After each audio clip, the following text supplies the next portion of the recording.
राज कहने लगे सभा के लोगों कि जिस मां वीर की मां शक्ति और ये धनवा तोड़े गिराएगी और बस उसी वीर को निर्विवाद जानकी विभाई।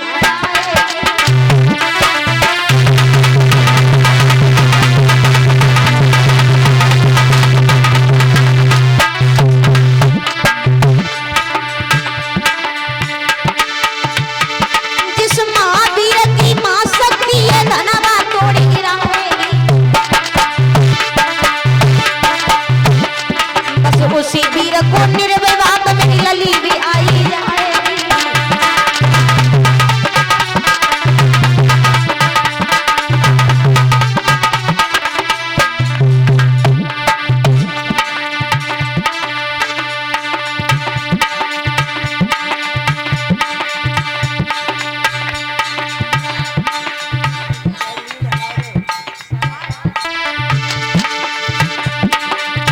और ये 51 रुपये नीलू भैया सराय से और 100 रुपये सुमित भैया और ये हरेंद्र कुमार राजपूत मैनपुरी से ये 100 रुपये से हमारा सम्मान कर रहे हैं।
महाराज जनक राज ने खत लिखे हैं। हर खत में, हर पत्र में, हर चिट्ठी में एक ही बात लिख दी कि जो भी इस भोले बाबा के धनुष को तोड़ देगा वो हमारी बेटी सीता के साथ में रिश्ता जोड़ेगा। हर जगह खबर पहुंचाई गई। भगवान श्री राम को भक्तों जब ये आजमगढ़ में सुनने को मिला है कि जनकपुरी में सीता का स्वयंवर है, बड़े बड़े बहादुर लोग सीता के साथ रिश्ता जोड़ने के लिए चले हैं भक्तों। तो पाते खबर स्वयंवर की और श्री जनक राज के धाम चले।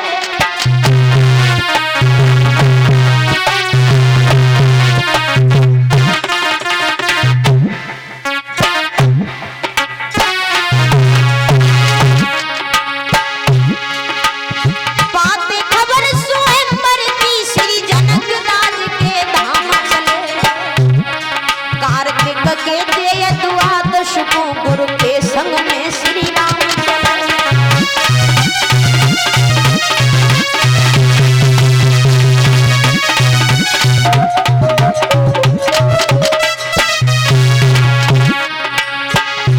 आगे बढ़कर के क्या देखा प्रभु श्री राम ने भक्तों? थोड़ा आगे बढ़कर देखा बेहरी उजार निर्जन वन है, पशु पक्षी नजर न आ रहे हैं, सावन भी जहाँ गया है।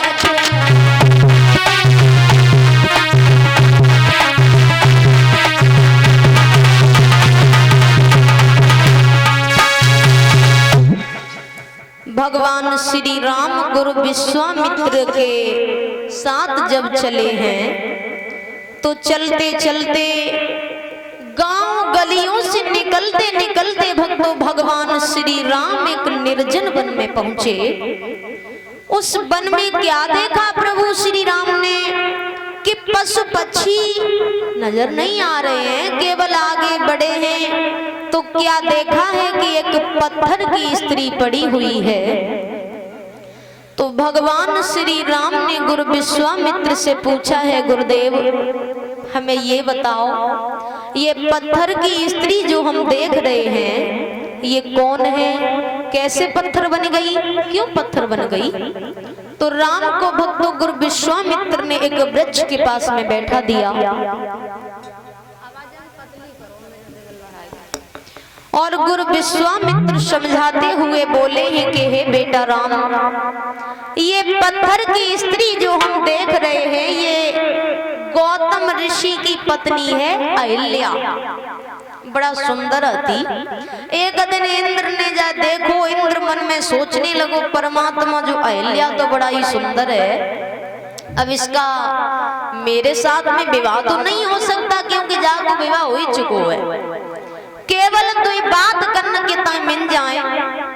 लेकिन ये भी याद रखना मेरे प्यारे भक्तों कि दूसरे की बहन बेटी की तरफ झांकने से पहले ये भी सोच लिया करो कि हमारे घर में भी बहन बेटी है। एक बात का ध्यान रखना, जो बात मैं आपको बताने के लिए जा रही हूँ ये बात अपने दिमाग में रख लेना भक्तों। कौआ अंदर रात में दिन में उल्लू,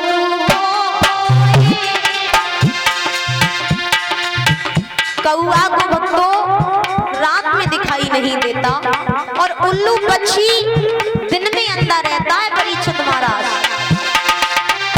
कौआ अंदर रात में पर दिन में उल्लू हो, लेकिन जी नर तो अंधो रात दिन जगी बुद्धि गई सबक।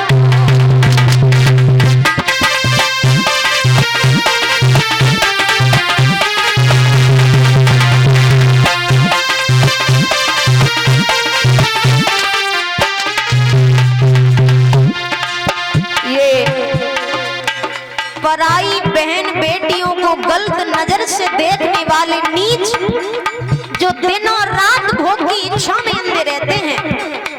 लेकिन एक बात का ध्यान रखना मेरे प्यारे भक्तों की, एक स्त्री के चक्कर में पड़ने के बाद में इंसान कहां से कहां तक पहुंच जाता है। तुलसीदास नदिया में घुस गए,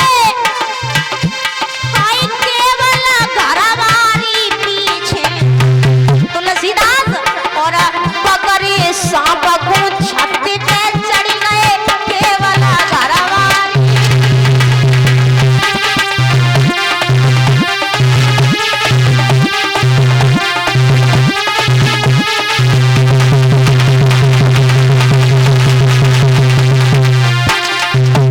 और ध्यान देना परीक्षित महाराज, बाली भी अरे मारा गया केवल भौजाई के पीछे, और रावण भी अरे मारा गया केवल पर नारी के पीछे।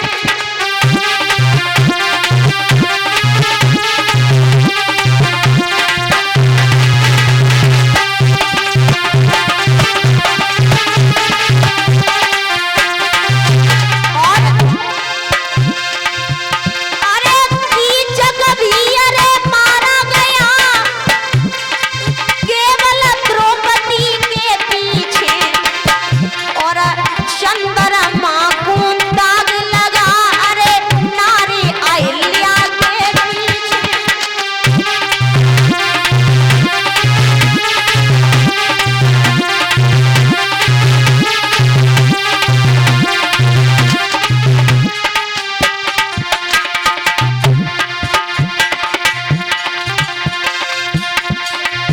याद रखना मेरे प्यारे भक्तों कि एक काले सर्प का पकड़ना, शेर की शिकार करना, गंगा को तैर के पार करना और पराई स्त्री से मिलन में जाना। इन 4 के ऊपर कभी भरोसा नहीं करना। जिंदा लौट भी सकते हैं, नहीं भी लौट सकते हैं। पर नारी झूठी पत्तल है, जिस पर कुत्ता ललचाते। पर नारी वो नागिन है, नारी पे खून हो जाते।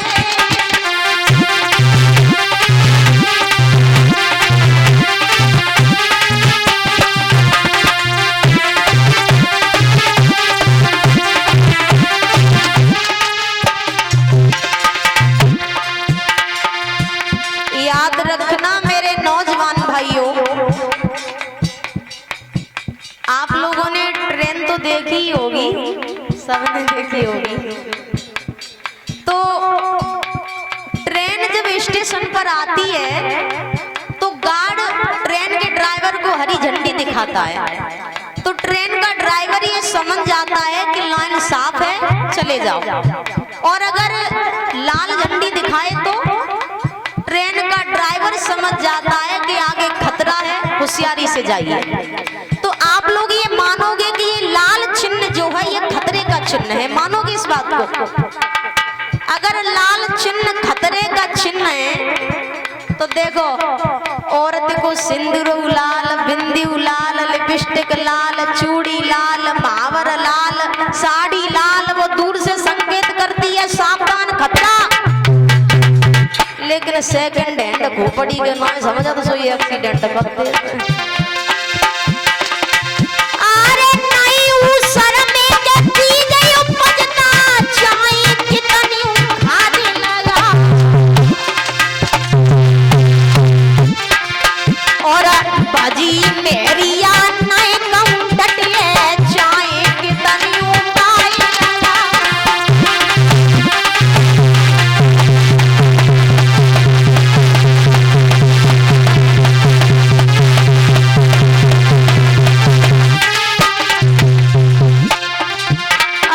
जैसे रंग कसुम